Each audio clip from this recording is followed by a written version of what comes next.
حضرت عمر ابن عاص رضی اللہ تعالیٰ عنہ، یہ عربی میں جب عمر لفظ لکھا جاتا ہے نا تو یہ واو کے ساتھ لکھا جاتا ہے۔ عمر جس طرح لکھا جاتا ہے اسی طرح عمر بھی لکھا جاتا ہے، لیکن عربی اس میں فرق کرتے ہیں، اس کو لکھتے ہیں عمرو۔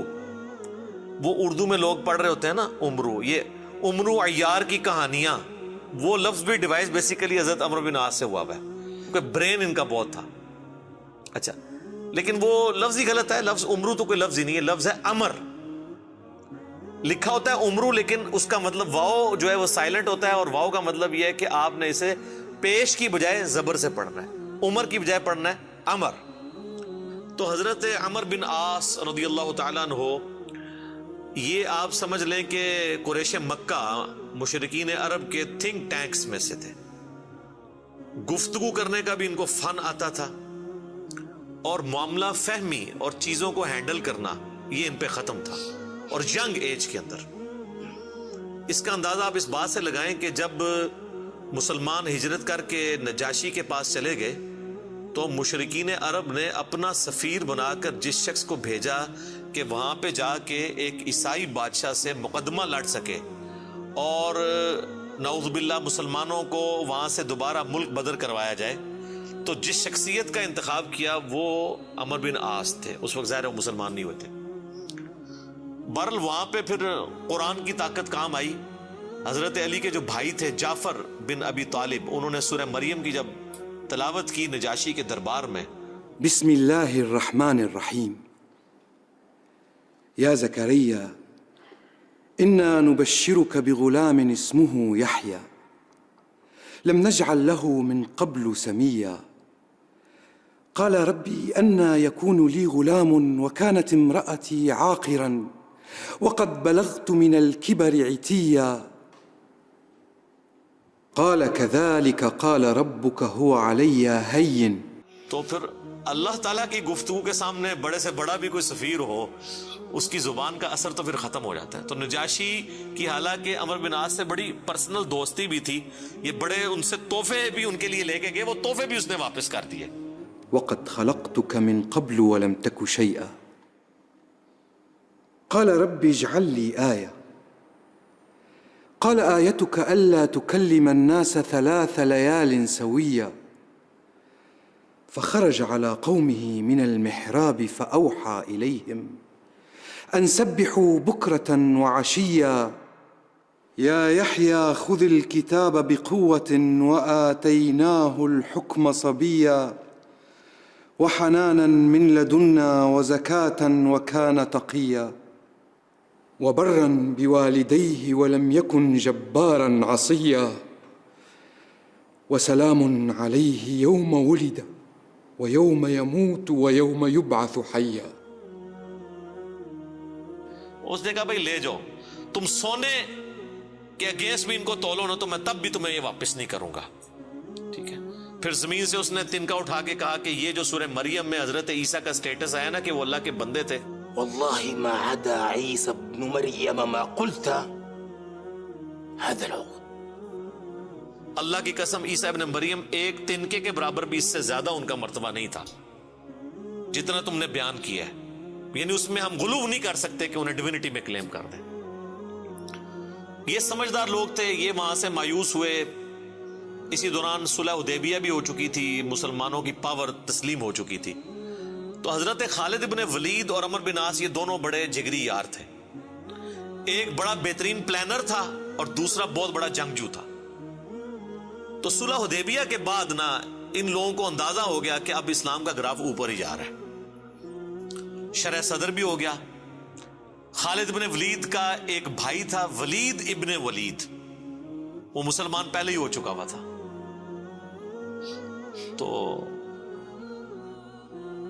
وہ بھی کچھ اثر تھا خالد ابن ولید کے اوپر کہ وہ اتنا بزدل تھا، اور مسلمان ہونے کے بعد اتنا وہ طاقتور ہو گیا کہ اس نے مشرکین عرب کے قافلے لوٹنا شروع کر دیے۔ تو وہ اپنے دوستوں میں فخر کرتے تھے، حالانکہ ہے دشمن تھے لیکن کہتے تھے یار بہادر تھے، پھر نکلے نا میرا بھرا۔ یہ سارا کچھ نا عمر سیریز کے اندر انہوں نے فلمایا ہوا ہے۔ يضحكك ما حقه أن يبكيك؟ الوليد أخي الوليد ما علمت له عزما قبل اليوم. أجل والله إني لأنكر عمله وأفخر به. كيف يجتمعان؟ يجتمعان. تو حضرت عمر بن عاص جو ہیں وہ سمجھدار آدمی تھے. انہوں نے سمجھ لیا خالد بن ولید سے ملاقات ہوئی اور بائی چانس وہ حبشہ سے آ کے مدینہ شریف جا رہے تھے اسلام قبول کرنے, اور یہ مکے سے مدینے جا رہے تھے. خالد إنك والله عمرو. راستے میں ملاقات ہو رہی اور دونوں ایک دوسرے کو بتانے کے لیے تیار نہیں ہو رہے کس لیے جا رہے ہیں.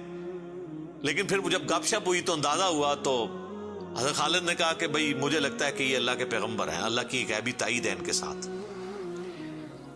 أجب أنت ما أخرجك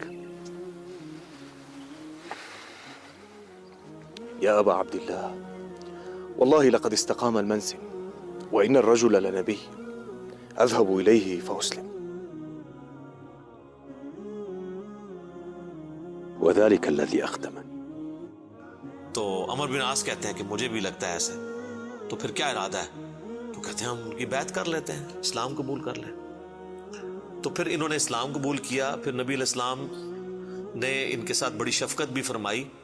کئی ایک چھوٹی مہمات کے اوپر بخاری مسلم میں آتا ہے کہ عمر بن عاص کو آپ نے کسی ایک خاص لشکر کا امیر بھی بنا کے بھیجا. اور پھر سیدنا عمر کے دور میں جنگ یرموک کے اندر بھی یہ جو بڑے بڑے چند کمانڈر جو تھے حضرت ابو عبیدہ ابن جرح کے ساتھ, ان میں عمر بن عاص بھی شامل تھے. جنگ یرموک انہوں نے لڑی ہوئی ہے, رومن امپائر کے خلاف جو فیصلہ کن جنگ تھی. اس کے بعد پھر جب مصر کے فتح کرنے کی باری آئی تو مصر کے اوپر تو حضرت عمر بن عاص کو ہی بھیجا تھا حضرت عمر نے. تو یہ فاتح مصر بھی ہیں. سعد ابن ابی وقاص فاتح ایران ہیں اور یہ ہے فاتح مصر. اور جنگ یرموک میں بھی ابو عبیدہ ابن جرح کے ساتھ یہ رہے ہیں رضی اللہ عنہم اجمعین وعلیہم السلام اجمعین. تو یہ ان کی زندگی کے اندر یہ اتار چڑھاؤ والا معاملہ رہا. لیکن پھر وقت گزرنے کے ساتھ پھر بعض اوقات انسان کے اوپر ایسے معاملات زندگی میں آ جاتے ہیں. ہم کیوں بار بار بات کرتے ہیں کہ ربنا لا تزغ قلوبنا بعد اذ ہدیتنا وہب لنا من لدنک رحمہ انک انت الوہاب. آمین. ڈر تو لگا رہنا چاہیے ہر وقت. وہ مشہور حدیث جو بخاری اور مسلم دونوں میں ہے, میں یقین کریں جب بھی وہ حدیث پڑھتا ہوں نہ کانپ اٹھتا ہوں. عقبہ بن عامر کہتے ہیں کہ نبی علیہ السلام نے اپنی وفات سے 1 مہینہ پہلے غزوہ احد کے شہداء کے قبرستان میں جا کے نماز جنازہ پڑھی اور وہیں پر ہمیں خطبہ دیا. اچھا, اس حدیث کے اینڈ پہ بڑے دردناک الفاظ ہیں. عقبہ بن عامر کہتے ہیں یہ آخری دفعہ میں نے نبی علیہ السلام کا دیدار کیا تھا, اس کے بعد میں نے حضور کو کبھی نہیں دیکھا. عقبہ بن عامر کہتے ہیں یہ والا جو خطاب ہوا تھا غزوہ احد کے شہداء کے اوپر, تو اس میں آپ علیہ السلام نے فرمایا کہ دیکھو مجھے اپنے بعد تم سے یہ خطرہ نہیں ہے کہ تم شرک میں مبتلا ہو جاؤ, مگر مجھے ڈر ہے کہ تم دنیا کے مال میں پھنس جاؤ گے, پھر ایک دوسرے کو قتل کرو گے جس طرح اگلی قوموں نے کیا, اور تم بھی تباہ و برباد ہو جاؤ گے جس طرح اگلے. یہ پچھلے دنوں میری ایک ویڈیو بھی ریکارڈ ہوئی ہے, مجھے تم سے شرک کا خدشہ نہیں. یہ حصہ نکالا ہوا اس میں سے. سر اس حدیث میں جو سوز و گداز تھا وہ آپ کو سمجھ ہی نہیں آیا وہ کیا تھا. بخاری مسلم کے الفاظ ہیں. عقبہ بن عامر کہتے ہیں رسول اللہ ہم سے یوں گفتگو کر رہے تھے جس طرح آپ مردوں اور زندوں دونوں کو الوداع کہہ رہے ہیں, اور آپ فرمایا کہ میں اس وقت بھی اپنا حوض کوثر سامنے دیکھ رہا ہوں. یعنی اللہ تعالیٰ نے آپ کو وہ سب کچھ سامنے دکھا دیا, اور میں تمہارا پیش رو ہوں, میں آگے جا رہا ہوں, تم نے میرے پیچھے آنا ہے. آپ ڈرا رہے تھے. تو اور وہی ہوا کہ نبی علیہ السلام کی وفات کے بعد پھر دنیا کی محبت کے غلبے کی وجہ سے بنو امیہ نے جو کام کیے, اور پھر جنگ جمل صفین اور نہروان, یہ ایک دردناک چیز ہے. یوٹیوب پہ میری کئی ایک ویڈیوز اس کے اوپر ریکارڈنگ ہے.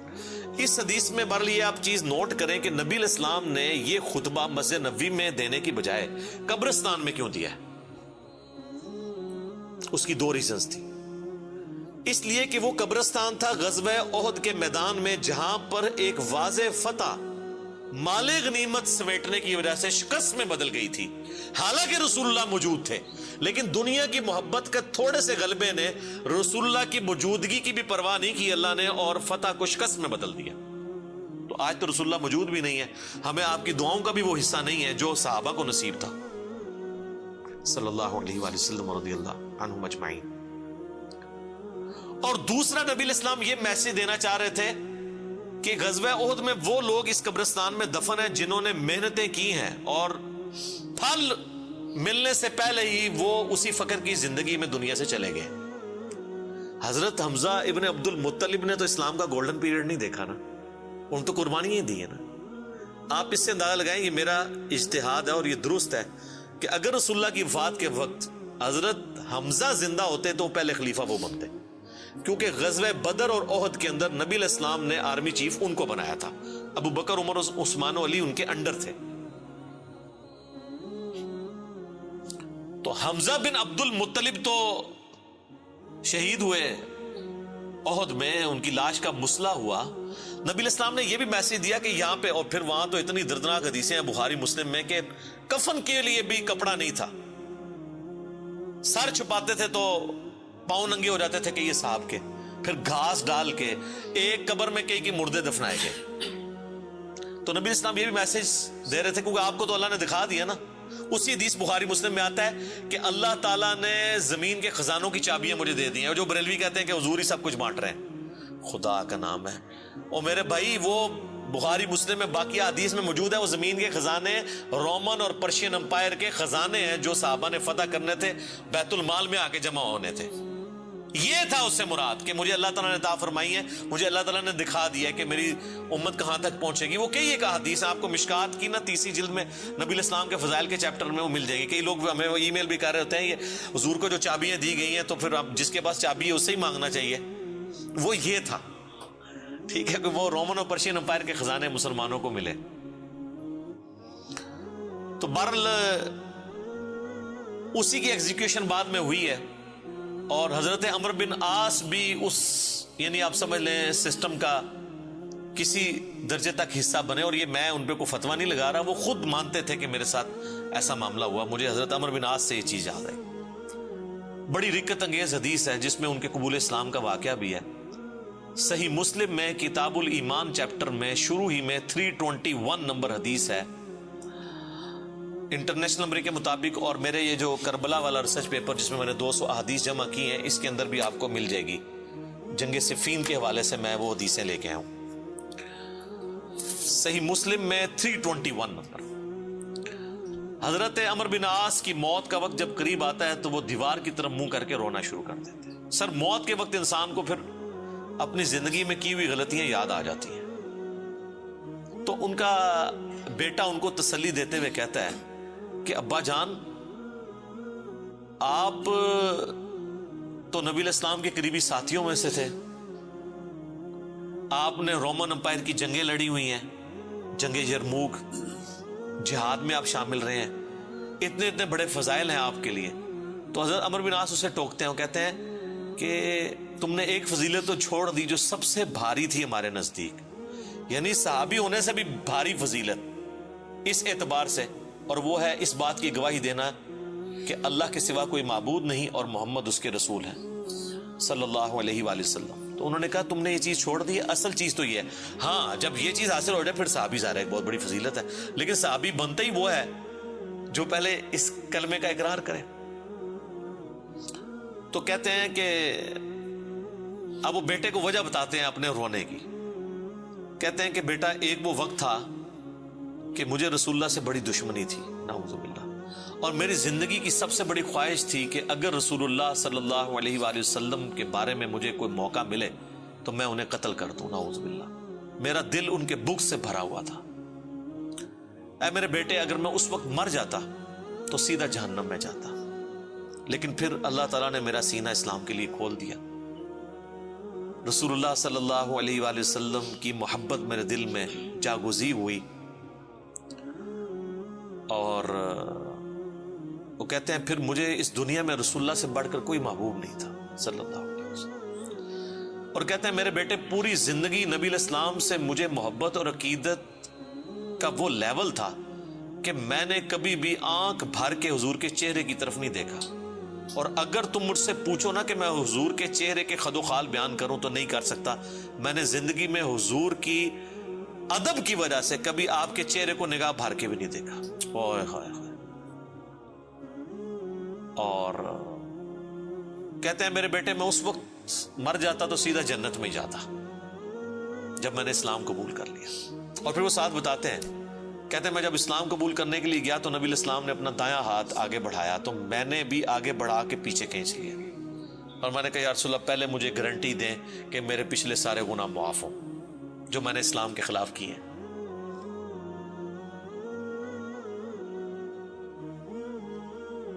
یا رسول اللہ اشہد ان لا الہ الا اللہ وانک رسول اللہ وإني أسألك مثل الذي سأل خالد فادع لنا صلی اللہ علیہ. تو نبی علیہ السلام نے فرمایا کہ اے عمر کیا تجھے نہیں پتا کہ اسلام سابقہ کے سارے گناہوں کو معاف کر دیتا ہے, مقبول حج سابقہ کے سارے گناہوں کو معاف کر دیتا ہے, اور اللہ کی راہ میں ہجرت کرنا سابقہ کے سارے گناہوں کو معاف کر دیتا ہے.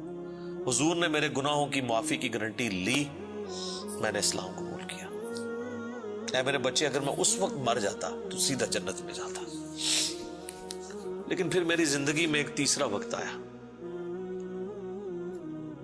پھر مجھ سے وہ کچھ ہوا جو نہیں ہونا چاہیے تھا. یہ حدیث مسند احمد کے اندر بھی موجود ہے, صرف صحیح مسلم میں نہیں ہے. اس میں تو خیر اور بہت سارے الفاظ ہیں, وہ میں بعد میں وہ طریق بیان کرتا ہوں. کہتے ہیں بہرحال پھر مجھ سے جو کچھ ہوا, اب میں اللہ سے امید کرتا ہوں کہ اللہ تعالیٰ مجھے معاف کرے گا, آمین. جب میں مر جاؤں تو میری قبر کے ساتھ, میری لاش کے ساتھ, میت کے ساتھ کوئی آگ نہیں ساتھ لے کر جانی, اور نہ کوئی نوحہ کرنے والی عورت ساتھ لے کے جانی ہے. اور مجھے دفنانے کے بعد میری قبر کے اوپر پانی چھڑک دینا, جس طرح نبی علیہ السلام کی سنت ہے کہ آپ دفنانے کے بعد پانی چھڑکتے تھے. اور اس کے بعد میری قبر پہ اتنی دیر موجود رہنا جتنی دیر ایک اونٹ کو نہر کر کے اس کا گوشت تقسیم کیا جاتا ہے, یعنی کم از کم 2 گھنٹے تک, تاکہ میں اپنی قبر سے مانوس ہوں اور دیکھو میں اللہ کے بھیجے ہوئے فرشتوں کو پھر کیا جواب دیتا ہوں. یعنی اس سے حضرت عمر بن عاص نے یہ بھی عقیدہ دیا کہ اسی زمینی قبر کے اندر حساب و کتاب ہوتا ہے, لیکن اس کو کوئی دیکھ نہیں سکتا. یعنی اگر ایگزیکٹ آپ کیمرہ فٹ کر دیں تو یہ جو کیپٹن عثمانی برزخی گروپ جو لوگ کہتے ہیں نا وہ کہیں اور قبر ہوتی ہے, تو حضرت عمر بن عاص کا یہ عقیدہ نہیں تھا.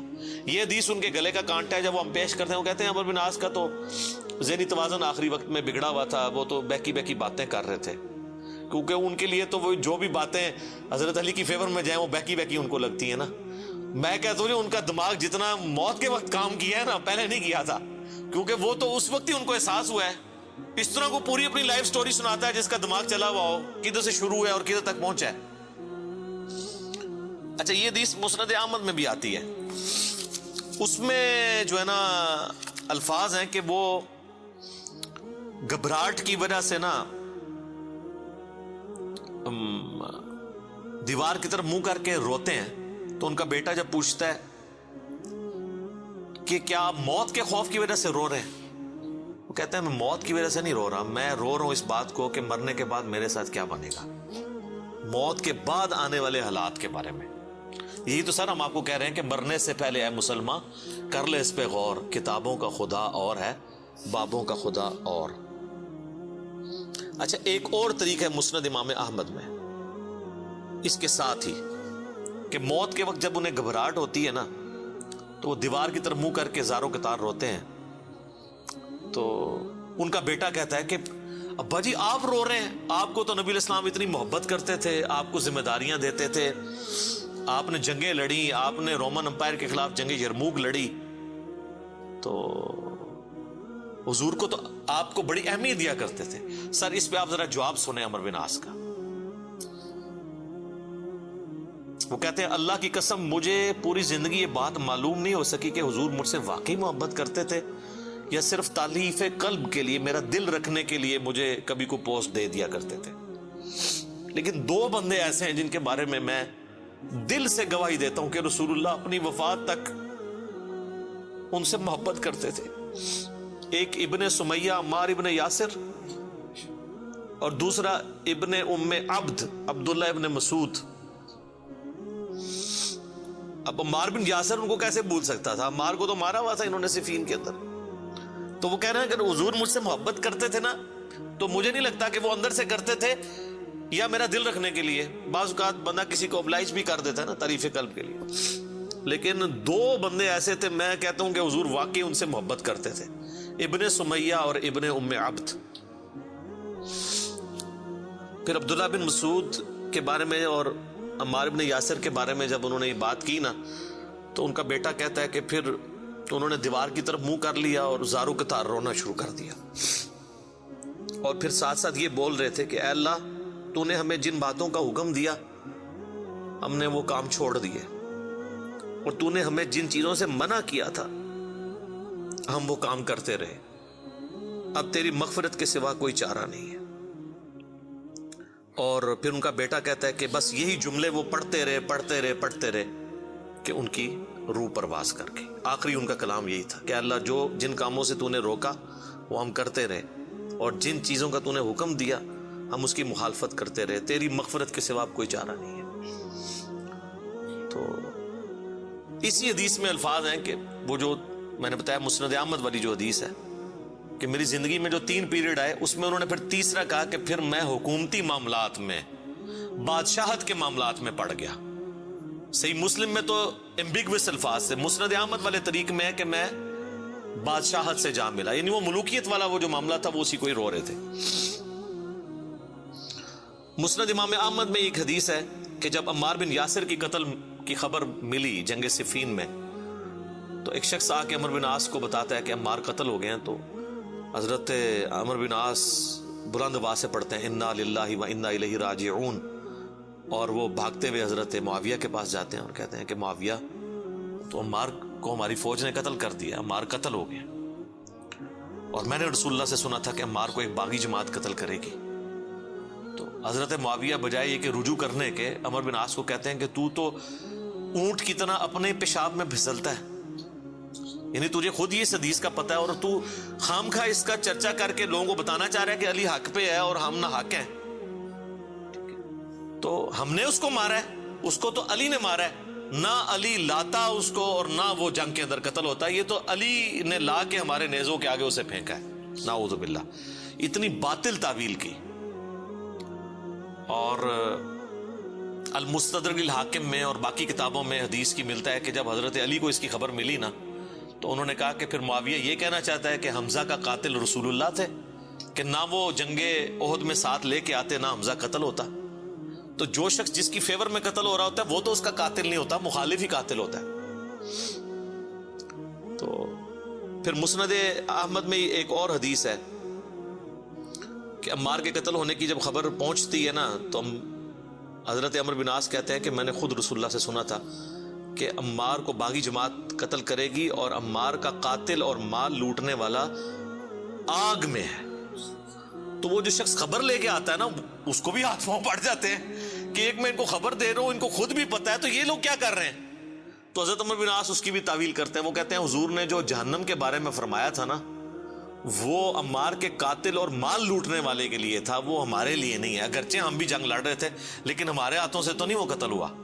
حالانکہ صحیح بخاری میں حدیث ہے عمار کو باغی جماعت قتل کرے گی، اور یہ حدیث میں نے بتایا ان کو پتہ بھی تھی.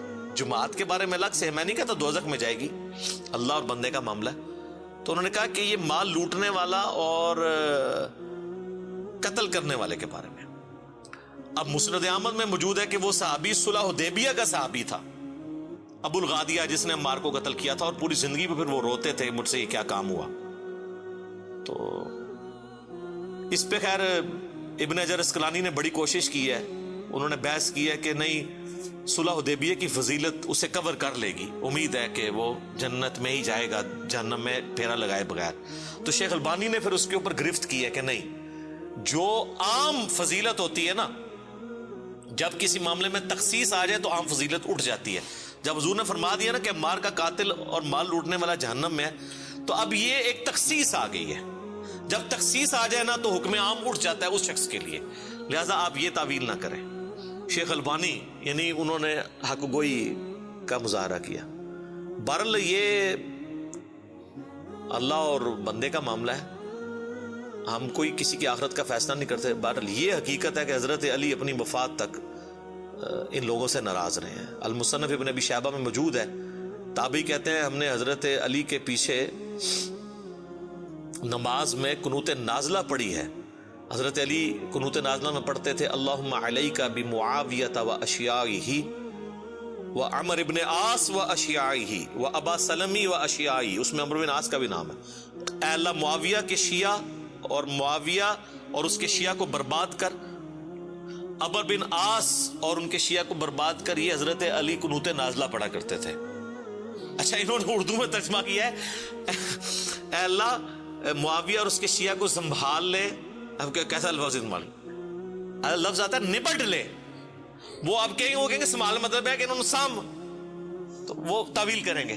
تو میں نے اس لیے ترجمہ کیا تباہ و برباد کر، کیونکہ یہ علیکہ کے ساتھ جب بات کی جاتی ہے نا تو یہ آپ قنوت نازلہ پڑھ رہے ہوتے ہیں نا یہود و نصارہ کے اوپر بھی، تو اس میں بھی اللہم علیکہ یہ تو نہیں تھا ان کو سنبھال لے. سنبھال لیتے سانو ہی اللہ سانو سنبھال رہا تھے یار. تو وہ ترجمہ ایسا کرتے ہیں کہ وہ اس کو نا بدل دیتے ہیں. بہرحال آج کی ڈیٹ میں ہم تو یہی کہیں گے کہ حضرت عمر بن عاص رضی اللہ تعالیٰ عنہ کا موت کے وقت رونا اور اللہ کی طرف رجوع لانا، اللہ تعالیٰ ان کی غلطیوں کا کفارہ اس کو بنائے. باقی انشاءاللہ تعالیٰ ایک تو چیز ہے، حضرت عمر بن عاص کے لیے مجھے مولا علی سے ایک گارنٹی مل گئی ہے. مصنف ابن ابی شیبہ میں موجود ہے کہ اہل صفین کے بارے میں جب مولا علی سے پوچھا گیا تو انہوں نے کہا کہ میں امید کرتا ہوں کہ میری طرف سے شہید ہونے والے تو جنتی ہیں ہی ہیں، میرے مخالفین بھی جنتی ہیں. پھر قیامت والے دن اللہ کی بارگاہ میں معاملہ میرے اور معاویہ کے درمیان طے ہوگا. تو میرے خیال ہے حضرت عمر بن عاص کو مولا علی نے پھر قنوت نازلہ کے بعد یہ فرما کے نکال دیا، اور آپ دیکھ لیں وہ روئے بھی بہت ہیں آخری وقت میں. میں ویسے جب بھی یہ حدیث پڑھتا ہوں پھر عمر بن عاص کے لیے میرا دل نرم ہو جاتا ہے کہ انہوں نے مرنے سے پہلے اللہ کی طرف رجوع لائے ہیں رضی اللہ تعالیٰ عنہ وعلیہ السلام. اذانیں شروع ہو جاتی ہیں، بقیہ کے سوالات انشاءاللہ اذان کے وقفے کے بعد انشاءاللہ.